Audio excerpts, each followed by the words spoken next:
ಒಗ್ಗಿದರೆ ಮನೆಯಾದರೇನು ಸ್ಮಶಾನವಾದರೇನು? ಈ ಗಾದೆಯು ಮನುಷ್ಯನ ಬದುಕಿನಲ್ಲಿ ಹೊಂದಾಣಿಕೆಯ ಮಹತ್ವವನ್ನು ಸಾರುತ್ತದೆ. ಒಗ್ಗಟ್ಟು ಎಂಬುದು ಜೀವನದ ಬಹುದೊಡ್ಡ ಶಕ್ತಿ. ನಾವು ಎಲ್ಲಿಯೇ ಇರಲಿ, ಯಾವುದೇ ಪರಿಸ್ಥಿತಿಯಲ್ಲಿ ಸಿಲುಕಿರಲಿ, ಪರಸ್ಪರ ಹೊಂದಾಣಿಕೆಯಿಂದಿದ್ದರೆ ಆ ಕಷ್ಟದ ಪರಿಸ್ಥಿತಿಯನ್ನು ಸುಲಭವಾಗಿ ದಾಟಬಹುದು ಎಂಬುದೇ ಈ ಗಾದೆಯ ಆಳವಾದ ಅರ್ಥ. ಮನೆಯಾದರೇನು ಸ್ಮಶಾನವಾದರೇನು ಎಂಬ ಪ್ರಶ್ನೆಯು ಎರಡು ವಿಭಿನ್ನವಾದ ಆದರೆ ಮುಖ್ಯವಾದ ಸ್ಥಳಗಳನ್ನು ಉಲ್ಲೇಖಿಸುತ್ತದೆ. ಮನೆ ಇದು ಪ್ರೀತಿ, ವಾತ್ಸಲ್ಯ, ಭದ್ರತೆ ಮತ್ತು ನೆಮ್ಮದಿಯ ಸಂಕೇತ. ಕುಟುಂಬದ ಸದಸ್ಯರೆಲ್ಲರೂ ಒಟ್ಟಾಗಿ ಸಂತೋಷದಿಂದ ಇರುವ ಸ್ಥಳ. ಮನೆಯಲ್ಲಿ ಪ್ರೀತಿ ಮತ್ತು ಹೊಂದಾಣಿಕೆ ಇದ್ದರೆ ಅದು ನಿಜಕ್ಕೂ ಸ್ವರ್ಗದಂತಾಗುತ್ತದೆ. ಸ್ಮಶಾನ ಇದು ಮರಣ, ದುಃಖ ಮತ್ತು ಭಯದ ಸಂಕೇತ.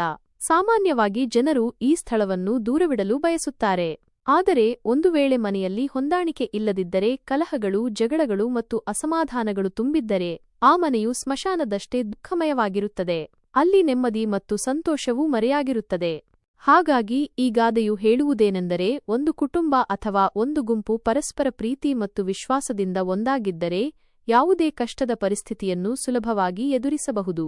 ಅವರು ವಾಸಿಸುವ ಸ್ಥಳವು ಮನೆಯೇ ಆಗಿರಲಿ ಅಥವಾ ಕಷ್ಟಕರವಾದ ಪರಿಸ್ಥಿತಿಯೇ ಆಗಿರಲಿ, ಒಗ್ಗಟ್ಟಿನಿಂದ ಎಲ್ಲವನ್ನೂ ಸರಿಪಡಿಸಿಕೊಳ್ಳಬಹುದು. ಇದಕ್ಕೆ ವಿರುದ್ಧವಾಗಿ ಮನೆಯಲ್ಲಿ ಅಥವಾ ಯಾವುದೇ ಸಂಬಂಧದಲ್ಲಿ ಹೊಂದಾಣಿಕೆ ಇಲ್ಲದಿದ್ದರೆ ಅದು ಎಷ್ಟೇ ಸುಂದರವಾದ ಸ್ಥಳವಾಗಿದ್ದರೂ ಸ್ಮಶಾನದಂತೆ ಭಾಸವಾಗುತ್ತದೆ. ಅಲ್ಲಿ ಕೇವಲ ದುಃಖ, ಬೇಗುದಿ ಮತ್ತು ಒಂಟಿತನ ಆವರಿಸಿರುತ್ತದೆ.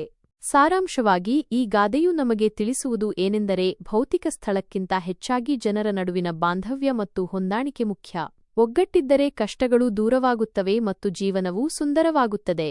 ಇಲ್ಲದಿದ್ದರೆ ಸುಂದರವಾದ ಸ್ಥಳವು ನರಕದಂತೆ ಕಾಣಿಸಬಹುದು. ನಿಮಗೆ ಇನ್ನೇನಾದರೂ